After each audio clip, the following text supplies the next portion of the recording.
هو الجواز العرفي ممكن يتحول لجواز رسمي؟ ايوه طبعا ممكن يتحول لجواز رسمي. طب ازاي؟ تابع الفيديو للاخر عشان تعرف كل التفاصيل. ممكن الجواز العرفي يتحول لجواز رسمي في حالة ان احد اطراف الجواز او احد اطراف الزواج ده رفع دعوى اثبات علاقة الزوجية قدام المحكمة المختصة، محكمة الاسرة المختصة. طيب ايه الشرط الوحيد علشان الدعوة دي تبقى مقبولة والاجراءات بتاعتها تمشي؟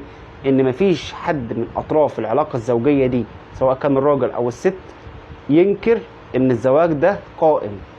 تمام؟ في الحالة دي بيتحكم بصحة الجواز او باثبات الجواز، وبعد كده الجواز بيبقى جواز معترف بيه.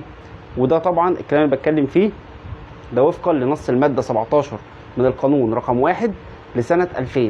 يا ريت يا جماعة انتشار الفيديو ده على اكبر نطاق عشان لو حد عنده نفس المشكلة دي يعرف يحلها وما تبقاش عقبة في حياته. فولو ولايك واستنوني في معلومة قانونية جديدة.